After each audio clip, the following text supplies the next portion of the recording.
Assalamu alaikum and good afternoon everyone. Welcome to Learn and Serve Academy, free platform for all JK SSB exams. आप लोगों को पता ही है कि last time हम लोगों ने रीजनिंग में टाइम डिस्टेंस स्पीड का टॉपिक हम लोगों ने पहला वीडियो लेक्चर उसका अपलोड किया था। उसमें वो कंप्लीट नहीं हुआ था और आज हम उसको कंप्लीट करने की यहाँ पे कोशिश करेंगे। लेकिन वीडियो को देखने से पहले आप सबसे रिक्वेस्ट है कि इस चैनल पे अगर आप नए हो तो इस चैनल को सब्सक्राइब कीजिएगा और अपने दोस्तों के साथ चैनल को शेयर कीजिएगा। और वीडियो को कंप्लीट एंड तक देखने के बाद आप लोगों के जो भी व्यूज़ होंगे इस लेक्चर के रिलेटेड वो आप लोग हमारे साथ कमेंट बॉक्स में शेयर कीजिएगा। तो आप लोगों को पता ही है कि हम लोगों ने VLW का सिलेबस किया स्टार्ट कुछ टाइम पहले और उसमें साइंस पोर्शन में ऑलमोस्ट हम लोगों ने 4 टॉपिक्स कंप्लीट किए विथ 15 लेक्चर्स। वो कुछ हर कोई topic almost one to 1.5 hour में कंप्लीट होता है। 1 से 1.5 घंटे में हर कोई टॉपिक कंप्लीट होता है। और असल में जो इम्पोर्टेंट पोर्शन है इसका वो है मैथमेटिक्स यानी कि reasoning, quantitative aptitude and reasoning का, जिसका बहुत सब लोगों को डर है, काइंड ऑफ डर है। तो हम लोगों ने आपसे प्रॉमिस किया है कि ये पहली चैनल होगी जो इस सिलेबस को कंप्लीट करेगा और विद पेस हम लेक्चर्स को अपलोड कर रहे हैं। अभी तक एप्टीट्यूड के 4 लेक्चर्स हो गए और रीजनिंग के 4 लेक्चर्स हो गए और आज हमारा रीजनिंग का 5th लेक्चर है। और इसमें हम लोगों को आज जो देखना है वो है क्या, वो आज हमारा जो टॉपिक है वो है रिलेटिव स्पीड का। रिलेटिव स्पीड को समझने से पहले मैं आप लोगों को ये चीज़ बोलूँगा पहले कि अगर आप लोगों को बोलना होगा फिजिक्स में कि कोई एक बॉडी रेस्ट में है कि मोशन में है, इस चीज़ के लिए आप लोगों को पॉइंट ऑफ रेफरेंस सेलेक्ट करना होता है। और फिजिक्स में उस बॉडी को हम कहते हैं कि ये मोशन में है। पहले ही मोशन में कहने के लिए इसको कंपेयर करना होगा with some point of reference यानी कि विद ऑरिजिन और विद टाइम। अगर इस बॉडी की फॉर एग्जांपल एट 10:30 एक बॉडी जो है वो पॉइंट ए के पास थी और after some time late at 10:45 इस बॉडी ने पोजीशन अपनी चेंज की और ये बॉडी कहाँ पे पहुंची, ये बॉडी पॉइंट बी के पास पहुंची। तो हम बोल सकते हैं कि ये बॉडी मोशन में है। और रेस्ट में इस बॉडी को हम तब कहेंगे एट 10:30 बॉडी ए पे थी और एट 10:45 फिर से बॉडी अभी भी कहाँ पे है, ए पे ही है। तो हम बोल सकते हैं ये बॉडी कहाँ किस में है, ये बॉडी जो है ये रेस्ट में है। लेकिन अब यहाँ पे ये मैंने क्यों बोला पॉइंट ऑफ रेफरेंस, आप लोगों को ये इसलिए यहाँ पे समझना है क्योंकि अब देखो पॉइंट ए है यहाँ पे एक बेंच है जिसपे पर्सन एक्स बैठा है, एट पॉइंट ए। और पॉइंट ए पे ही एक बस है जिसमें पर्सन वाई एंड जेड है। अब आफ्टर सम टाइम और टाइम है लेट 10:30। अब एट 11 PM या AM 11 कुछ टाइम हुआ, आफ्टर सम टाइम हमारी बस पहुंची यहाँ पे और बस में क्या है वाई और जेड। तो आप लोगों को पता ही है कि बस जो है ये मोशन में है। लेकिन विद रेस्पेक्ट टू व्हाट, अगर हम पहले ही इसको कंपेयर करेंगे with respect two point A, तो पॉइंट ए से अगर इसको कंपेयर करेंगे हमें पता ही है 10:30 पे ये जो बस थी पॉइंट ए के रेफरेंस में थी इसके सामने। लेकिन 11 जब टाइम 11 हुआ तो इस बस की जो है ये उसकी पोजीशन चेंज हुई है विद रेस्पेक्ट टू ए। तो हम कह सकते हैं this bus is in motion with respect to A, ये आप लोगों को पता है। लेकिन अगर मैं आप लोगों को बोलूंगा वाई और जेड की मोशन को हम रीड करेंगे with respect to each other, तो 10:30 अगर हम वाई की मोशन देखेंगे और पॉइंट ऑफ रेफरेंस जेड लेंगे तो 10:30 वाई किसके सामने था, जेड के सामने। कुछ टाइम के बाद बस ने तो मोशन की लेकिन अभी भी y की जो पोजीशन है वो चेंज नहीं हुई विद रेस्पेक्ट टू z। तो हम क्या बोलेंगे, y is at rest with respect to z। Although bus जो है वो मोशन में थी और y और z भी मोशन में थे विद रेस्पेक्ट टू लेकिन पॉइंट a। लेकिन अगर हम y की मोशन को देखेंगे with respect to z, y किस में है, रेस्ट में है। और z किस में है, z भी रेस्ट है विद रेस्पेक्ट टू y। ये चीज़ इंपॉर्टेंट होती है, इस चीज़ को समझना फिजिक्स में इंपॉर्टेंट होता है कि कोई ऑब्जेक्ट मोशन में है या रेस्ट में। इस चीज़ को समझने के लिए हमें पॉइंट ऑफ रेफरेंस लेना होता है। और अगर पॉइंट ऑफ रेफरेंस के अकॉर्डिंग इस पोजीशन इसकी चेंज हुई तो ये मोशन में, और अगर पोजीशन नहीं हुई चेंज तो ये रेस्ट में। जिस तरह यहाँ पे आप देखो वाई बस की पोजीशन चेंज हुई with respect to X, with respect to A, that means bus is in motion. Y और जेड की पोजीशन चेंज हुई विद रेस्पेक्ट टू ए, तो y and z is in motion with respect to A. लेकिन y की position with respect to z और z की position with respect to y change नहीं हुई in due course of time, क्योंकि 10:30 भी y के सामने z था और 11 में भी y के सामने z है। तो these two are at rest with respect to each other. और आप लोगों को ये भी पता है जो x है, एक्स की पोजीशन भी चेंज नहीं हुई with respect to A, that means x की पोजीशन, एक्स जो है ये रेस्ट पे है विद रेस्पेक्ट टू ए। एक तो एक्स रेस्ट पे है लेकिन विद रेस्पेक्ट टू बस इसको क्या हुआ, अगर एक्स को हम कंपेयर करेंगे विद रेस्पेक्ट टू बस तो 10:30 एक्स और बस आमने सामने थे। एट 11 बस की मोशन की वजह से जो अब है जो बस है वो एक्स के सामने नहीं है, that means x is in motion with respect to bus. Although जो ये एक्स पर्सन एक्स था ये रेस्ट पे था, ये बेंच पे बैठा था, लेकिन अगर हम इसको कंपेयर करेंगे बस के साथ, सिंस बस की पोजीशन चेंज हुई उसके अकॉर्डिंग एक्स का जो पॉइंट ऑफ रेफरेंस हम लोगों ने बस सिलेक्ट किया था वो in due course of time same नहीं है, that means x is in motion with respect to bus. तो पॉइंट ऑफ रेफरेंस को यहाँ पे ये करना जरूरी है। और अब जो असल में आज हमारा टॉपिक है वो है इसी पे, रिलेटिव स्पीड। यानी कि रिलेटिव स्पीड का मतलब अब क्या हुआ, एक कार जा रही है एक बस जा रही है एक ही डायरेक्शन में, कार की स्पीड भी है 50 किलोमीटर पर आवर। अगर मैं आप लोगों को बोलूंगा कार की स्पीड है 50 किलोमीटर पर आवर, यानी कि कार 1 घंटे में 50 किलोमीटर ट्रैवल कर रही है, तो आप लोग बोलोगे बस ये कार तो मोशन में है। फिर आप लोगों को मैं बोलूंगा बस भी 50 किलोमीटर पर आवर की स्पीड से जा रहा है, तो आप लोग बोलोगे बस ये भी मोशन है। लेकिन अगर अब मैं बोलूंगा कार की स्पीड विद रेस्पेक्ट टू बस क्या है, यानी कि पॉइंट ऑफ रेफरेंस में बस लूंगा, तो आप लोग बोलोगे, आप लोगों को क्या देखना है कि हर एक कार और बस इनका जो पॉइंट ऑफ रेफरेंस है किसी भी टाइम में ये चेंज नहीं होगा, क्योंकि जब स्पीड सेम है हर टाइम पे आमने सामने होंगे, यानी कि पॉइंट ऑफ रेफरेंस इनका चेंज नहीं हुआ, that means with respect to each other they are at rest. ये इंपॉर्टेंट, वरना दोनों मोशन में लेकिन with respect to each other they are at rest. और अगर आप लोगों को अब रिलेटिव स्पीड, अगर आप लोगों को रिलेटिव स्पीड अब बताना होगा दो ऑब्जेक्ट्स का, फॉर एग्जांपल कार और बस है, कार जा रही है speed x kilometre per hour और बस भी जा रही है with speed y kilometre per hour and in the same direction, फिर जो रिलेटिव स्पीड होती है वो किसके बराबर होती है, रिलेटिव स्पीड होती है x माइनस वाई। कब होगी x माइनस वाई, जब x ग्रेटर देन y होगा, या y माइनस x जब y ग्रेटर देन x होगा। दोनों की स्पीड जिसकी भी ज्यादा होगी वो पहले आएगा, लेकिन मेरा कहने का मतलब है माइनस होगा। कब माइनस होगा, जब दोनों बॉडीज की मोशन एक ही डायरेक्शन में है। फिर दूसरा, अब कार जा रही है इस डायरेक्शन में, स्पीड है x किलोमीटर पर आवर, और बस जा रही है इस डायरेक्शन में और स्पीड है y किलोमीटर पर आवर। अगर मैं आप लोगों को बोलूंगा इस वक्त रिलेटिव स्पीड क्या है, तो आप लोग बोलोगे x plus y kilometre per hour. अब जो हमें आज और एक पॉइंट यहां पे डिस्कस करना है, मोस्ट इंपॉर्टेंट पॉइंट है, और वो क्या है, general rules for solving train problem. आप लोगों को पता ही है कि ट्रेन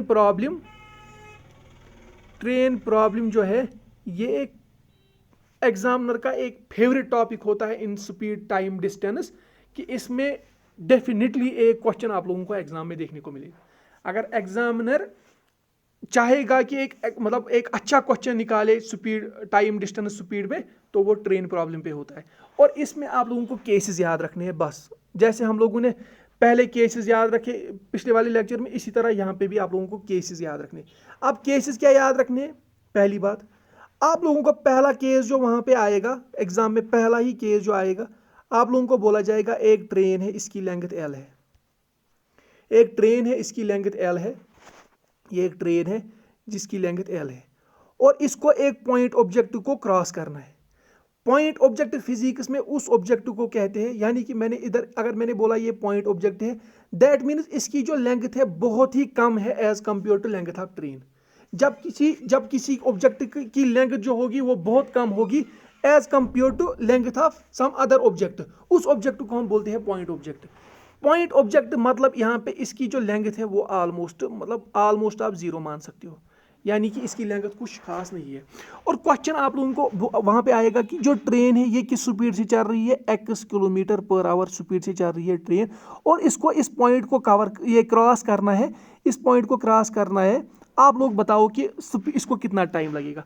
आप लोगों को पहले ही पता है कि स्पीड की ये क्या है, डिस्टेंस बाय टाइम। स्पीड कितनी है इस वक्त, x किलोमीटर पर आवर। जो डिस्टेंस है इसको कितनी डिस्टेंस ट्रैवल करनी है, सिंस इसको पॉइंट को कवर करना है, यानी कि फॉर एग्जांपल अगर ये A है और ये B है, यानी कि ये ट्रेन का एक एंड है दूसरा एंड है। अब ट्रेन बराबर इस पॉइंट के पास पहुंची, ये B है ये A है।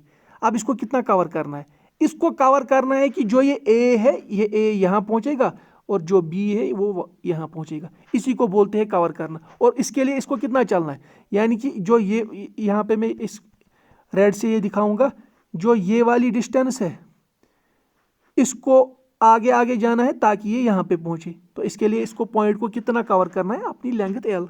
ये तो ऑब्वियस सी बात है कि इस पॉइंट को कवर करने के लिए, इस पॉइंट को क्रॉस करने के लिए कितना इसको चलना है, अपनी लेंथ को क्रॉस करना है। ट्रेन को, इस पॉइंट ऑब्जेक्ट को अपनी लेंथ, फॉर एग्जांपल ये इलेक्ट्रिक पोल है तो अपनी लेंथ को इसको क्रॉस करना है। तो यहाँ पे डिस्टेंस के बदले में एल लूंगा और टाइम टी लूंगा। ये एक पहला टाइम टी क्या है, कितना टाइम इसको क्रॉस करने में लगेगा, ये आप लोगों को पहला रूल। अब रूल नंबर टू क्या है। अब फिर से हमारे पास ट्रेन है जिसकी लेंथ एल है, फिर से ही है, लेकिन अब जो हमारे पास ऑब्जेक्ट है ये एक पॉइंट ऑब्जेक्ट नहीं है। फॉर एग्जांपल लास्ट टाइम मैंने लिया था इलेक्ट्रिक पोल, हमें पता है उसका साइज बहुत ही कम होता है, तो ट्रेन को इसकी जो ये है विड्थ है वो ऑलमोस्ट नेग्लिजिबल है, तो उसको हमने कंसिडर नहीं किया। लेकिन फॉर एग्जांपल आप इस ट्रेन को जो x किलोमीटर पर आवर से जा रही है, लेट इसको क्रॉस करना है एक स्कूल को जिसकी लेंथ ऑलमोस्ट लेट 100 मीटर है।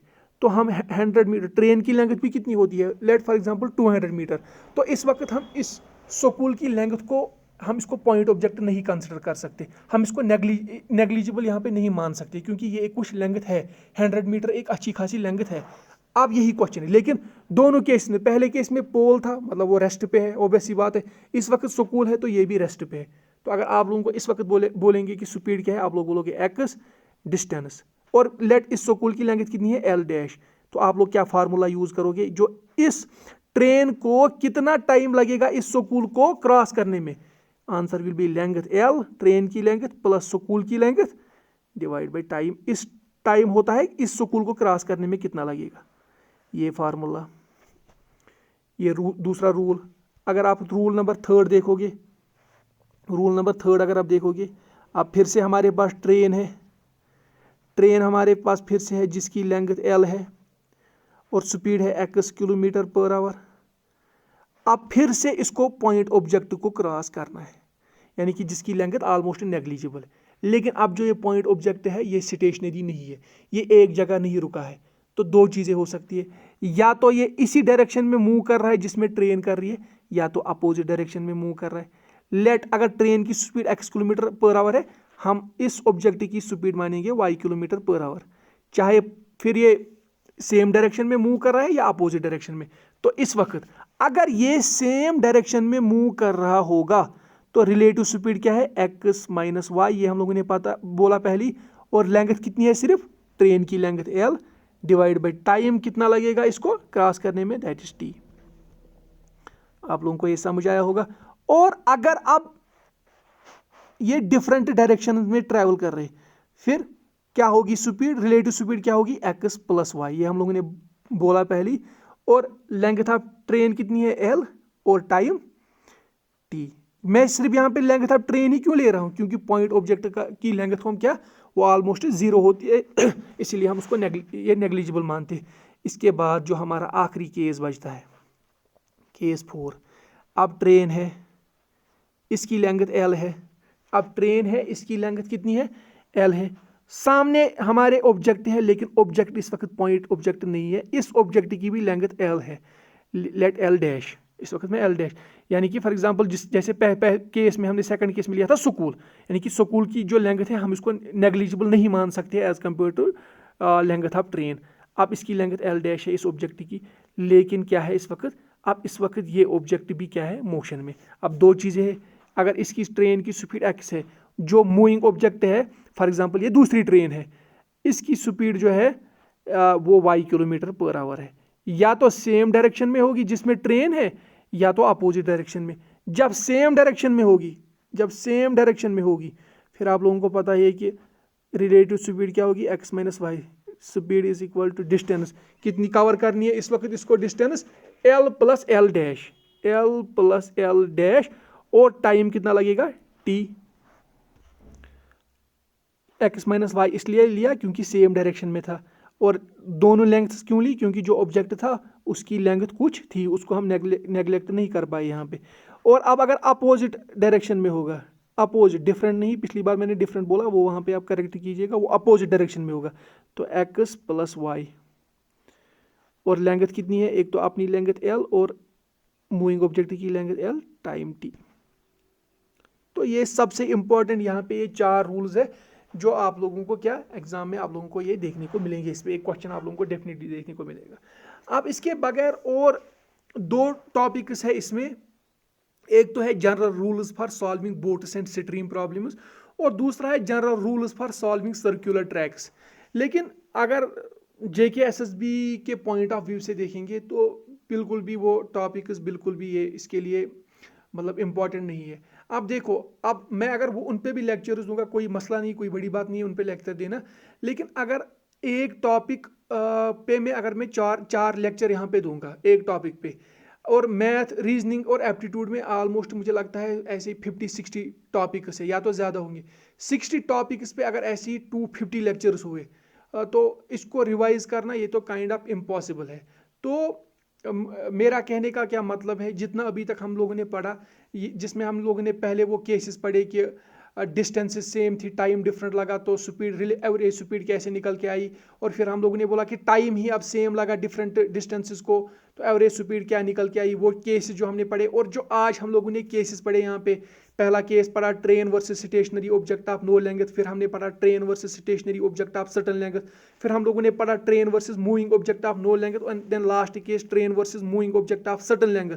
जब जो ये केसेस हम लोगों ने 8-10 ऑलमोस्ट इसमें डिस्कस किए, मैं एक्सपेक्ट करता हूँ कि एक मतलब इस पे क्वेश्चन 1 या 2 आने के बहुत ज़्यादा चांसेस है। तो इस लेक्चर को मैं यहाँ पे ही रखता हूँ। इसके अलावा अगर आप लोगों को कुछ हमारे साथ कुछ अपने व्यूज शेयर करने होंगे तो वो आप कमेंट बॉक्स में हमें बता सकते हो।